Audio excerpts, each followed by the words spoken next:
Hello trainers, Ganeto here, and today we're diving together into Go Battle League and therefore Open Great League with a very meta-relevant team which at the same time is anti-meta. Exciting? Yes it is! So let's see what we got going on here because Hypno, no Shadow at all, you do not need Shadow because of the glassy backline that we have, kinda glassy, and Hypno being non-Shadow will also carry an interesting moveset. So alongside Hypno we're also gonna have Double Dark, which we're gonna talk in a while. But first about the moveset of Hypno. We're not gonna use Shadow Ball, not gonna use Thunder Punch. Instead, we're gonna see that we have Ice Punch and Fire Punch at the same time on the same moveset, which means that our Hypno over here can absolutely have the upper hand against most relevant Pokemon and most likely against those Glygars and the Alolan Sunslashes. I was seeing a lot of these Pokemon back in Go Battle Weekend, and yeah, right here you're gonna see a lot as well. So anyways, right now we're facing this Charizard. The Flying Threat though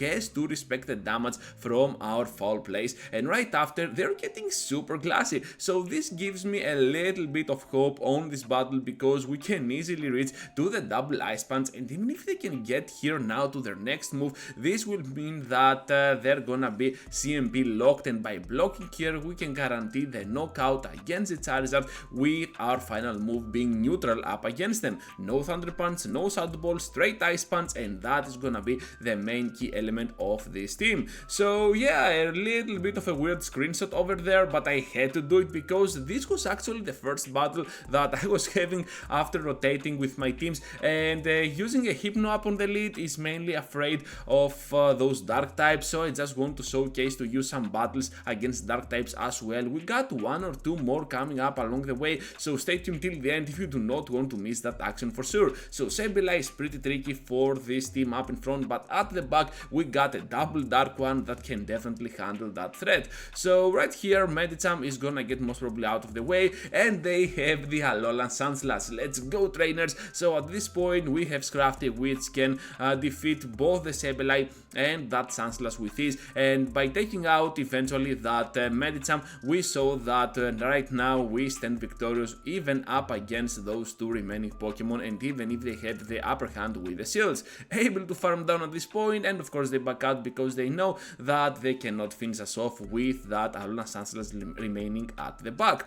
Into the next one now, and this one is one of the most trickiest core breakers out there, and I was super frustrated. What is happening? I'm using Hypno Double Dark and all of a sudden I get a Galvantula. Is Pokekey right about the algorithm? At this point I do not know who to believe or not. So over here now we're having a Sableye coming in, and right after we're gonna see a Azumarill switching into the play. You know what, this is not that bad overall. We can still rely on our Greninja here because of the Gracie at damage output that can provide against any opponent, and look at that, another move is coming up, this time the Night Slash, as it seems they want to farm a lot of energy. Are they trying to bait us? Yes they do. So here comes now the Ice Beam. I was thinking that they were gonna go for the player for a moment, but then it clicked on my mind that they're over farming because they want to bait, but we know better here of course, and we're just gonna go ahead and let our Greninja go down. At this point we got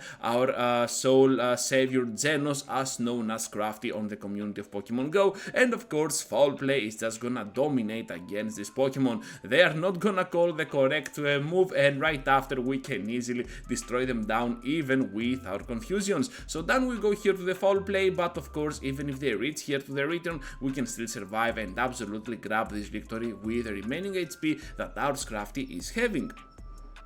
Into the next one now, and we're having an interesting lead against this Alolan Sunslash. I do not want to stay in because eventually we're gonna lose even though we have Fire Punch, so instead I'm gonna bring my Greninja and see how they want to respond on that. This is the perfect scenario for me to draw out something that Scraft is afraid of, like a Fairy type or a Fighting, and in this scenario we managed to draw out of there an Azumarill, which is a key element Pokemon to this battle. By doing so we can guarantee here the farm down with those confusions, and of course course we might actually survive with a little bit of HP, which will mean that this Alolan Sandslash will not have a lot to farm down with those Shadow Claws. So right here we managed to complete the farm down without spending a shield. Just gonna press immediately here my Fire Punch, but first I was thinking about switching, as you saw, but anyways, my opponent knew better, bringing the Sableye in, but at the back, of course, they will return now with their Sandslash. So right here we might actually have the upper hand.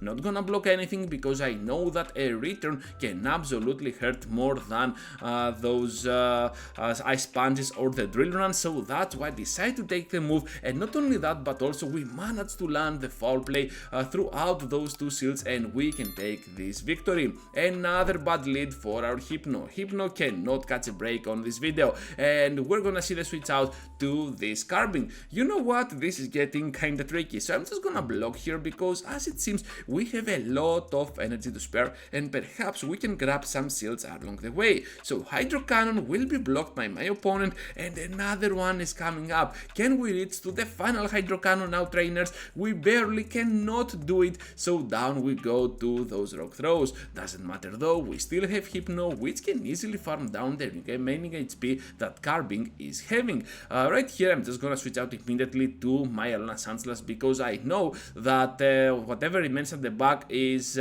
most probably gonna be a Sableye and something else. So Sableye against my Hypno, we do not like our odds here, and there is no reason at all to spend all of that energy for no reason at all. And right after we're just gonna get hit by a foul play. Okay, no return at all. So right here now they have the Skeledritch. Was that a Skeledritch? Yeah, this is the correct Pokemon. And of course we're just gonna go ahead and try to go for the next foul play. We cannot do that right on time. Disarming Voice will take us out, but we are already there on that resisting Elemental Punch, and we're still gonna get the victory because our Hypno here is just gonna dominate. Too many just, but it was just for this outcome for our team. So yeah, bad pun over there. Into the next one, we're having a Pidgeot up in front. So at the start of the video I said that there are not a lot of flyers, especially with Noctowl out of the way, but Pidgeot still exists. The good news here is that we might not have Thunder Punch, but we have Ice Punch, which is basically gonna do the same work. And unlike our color here, Ice Punch is still gonna do a lot of damage, even though it is not gonna get stabbed from our color palette. That was a joke once again. This is no thing out there. Anyways, forget about what I'm saying here, and let's focus on the real stuff against the Steelix now, because we're having a lot of action by this Steelix with that breaking swipe. We can still reach to that Hydro Cannon, which will not knock out at this point because of the debuff, but still we have taken out of there two of them shields. Swampert is gonna be at the back, so obviously this is gonna be a solid victory for our team. Into the final one now, trainers, and we're having a Gligar up in front. Guess who is coming? Ice Punch. But first we need to get through this Lickitung. So this is a shiny Lickitung as well. Wow, what a crazy flex. So this is the yellow league, as it seems, with a little bit of blue with our Greninja. And right here we're just gonna go ahead and not charge at all our Power Punch. That's mainly because I just wanted the boost from its special effect, and with that in mind we can still farm down and get a little bit of extra energy along the way. So here comes now Gligar, and for some reason I never pressed foul play. I don't know what I was thinking about, and still we go down to that move. So at the back now they have Serperior, and perhaps they're expecting something like a Thunder Punch or a Shadow Ball, so instead we're gonna go for those Ice Punches. Even Fire Punch could still do the same damage, being super effective as well to those grass types, and we can still be able to destroy down this poor Serperior. Not only that, but the two shields that they had, yeah, they are long gone over here. On the same matter, they're still gonna stay into the battle with those aerial aces, which means that we can remove them out of existence with our final water shurikens. And of course, whenever they will return to the battle with their Gligar, one Hydro Cannon will just seal the deal, and because they left, I'm just gonna let that go through with all those raindrops into our screens, and that is gonna conclude the video with with an amazing victory. Thank you for watching, trainers, and for staying till the end. Just be sure to leave a huge like before you go, and please consider subscribing to my channel if you want to see more of my content here on YouTube. And speaking of more of my content, I have 2 videos for you to check out. Feel free to check them out, and I will see you all into our next upload.